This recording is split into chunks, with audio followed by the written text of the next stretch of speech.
So today I want to talk about memory cards and are they still relevant and do we still need them? But first of all, what did we do before we even considered the idea and before anyone ever came up with a memory card? Well, you did absolutely bugger all.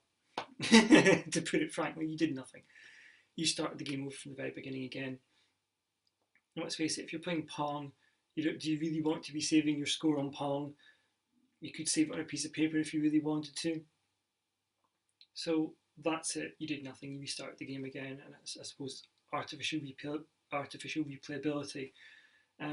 That's what it is. You start over.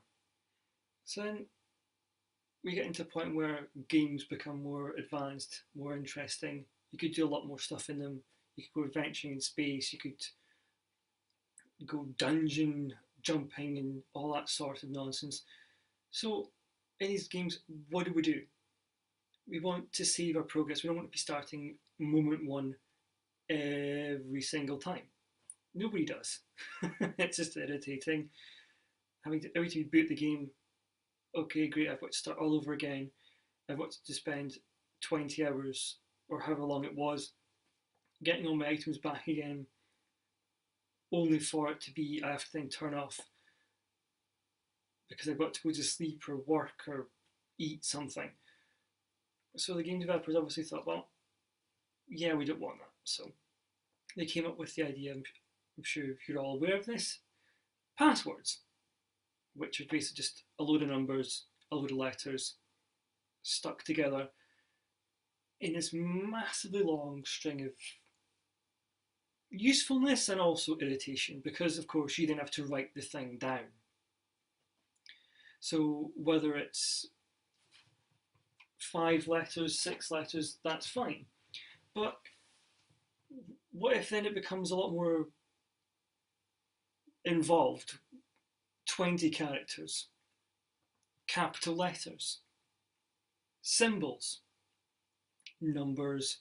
It's just irritating, and especially some of these fonts they would use as well, where you don't know, is that a zero? Is that an O? Is that a capital O? Is that a 1? What the hell is it? I honestly don't know. And then it becomes a massive jumble, and also you end up with just bits of paper everywhere. It's just paper, paper, more paper. You've notepads full of this stuff, loose bits of paper, anything. Back of a notebook that you use at school for maths. So one day you turn up in maths class, you get to the end of the book, oh crivens, I've now got all my game saves and game codes on the back. This isn't going to work. So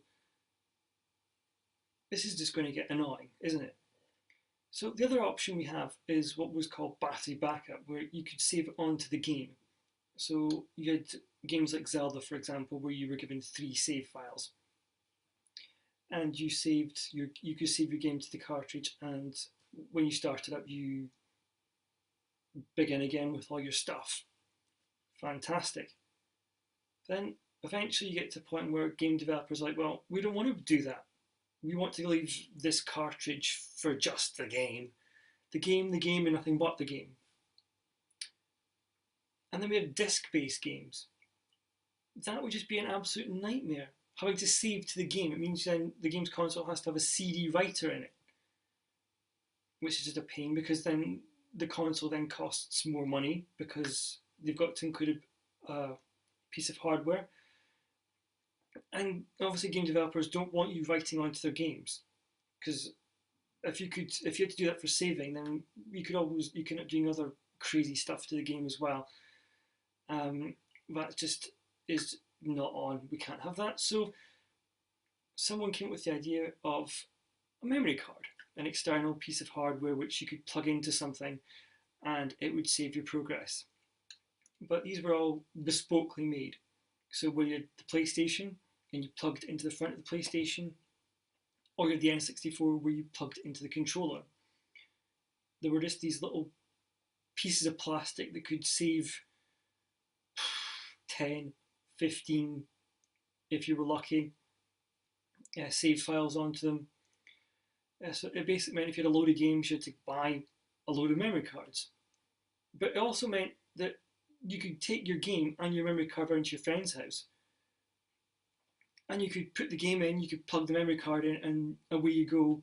You have this great experience of, well, say for a fighting game, you now have all the characters you've unlocked. You don't have to play for them again, and you can sit down and play with your friend, and you don't have to do anything from the beginning again. And you've got all your characters right there for you, and it's perfect.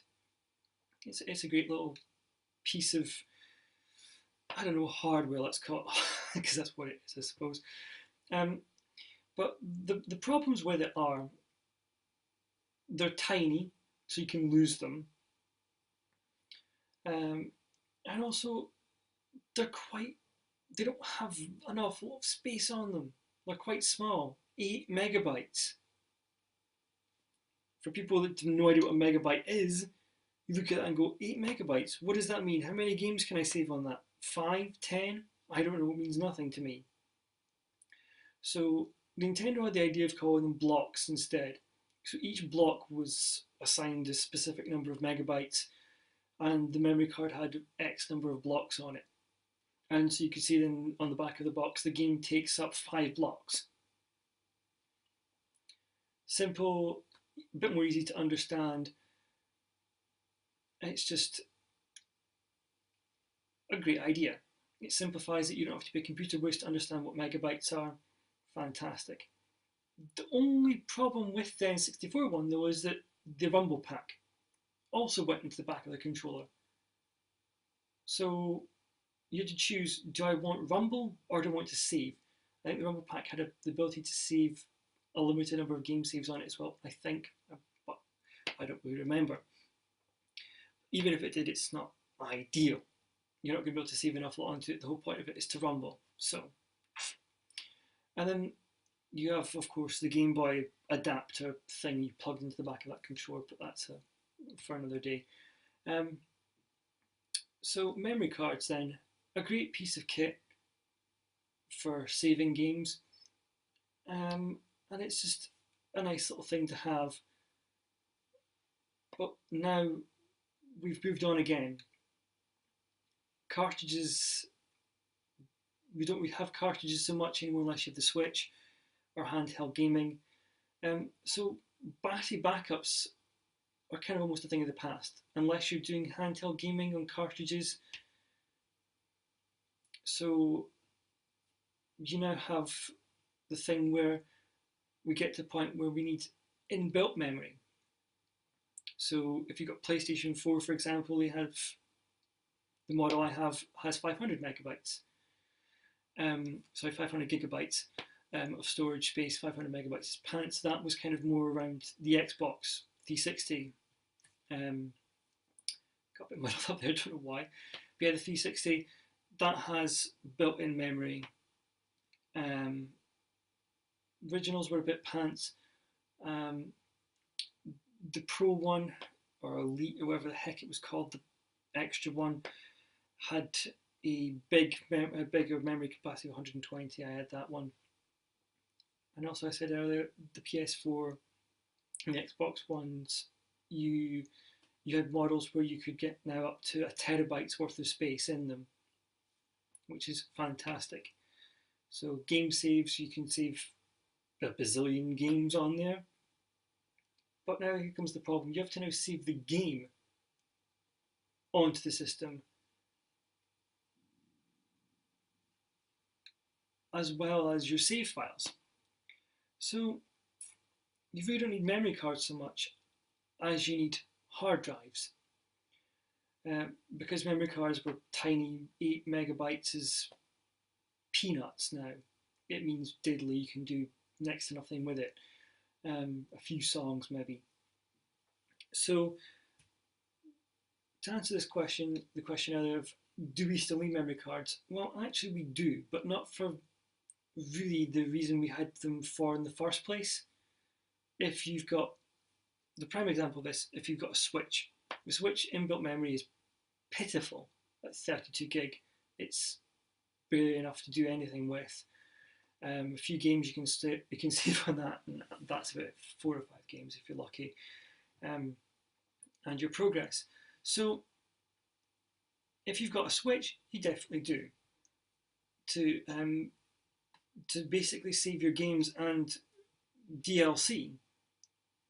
This is now they've now become places where you store your extra content.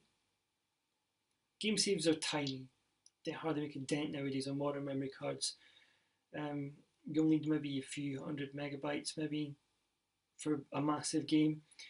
Usually it's only about 20 or 30, so they're really quick. It's basically less than what would be a block in one of the old memory cards. But memory cards nowadays, yeah, you still need them for the Switch anyway to expand the memory, because some games you actually need to have them just to play the base game because the console has so little memory in it. So yes, you do. Gaming terms, you do. If you want a Switch, you need a memory card. PlayStation, Xbox, no. There's nowhere to put them. There's nowhere to put them. And you need an adapter for USB. So to sum up, we do need memory cards for the Switch, Xbox One, PS4. No, we don't. We now have inbuilt memory.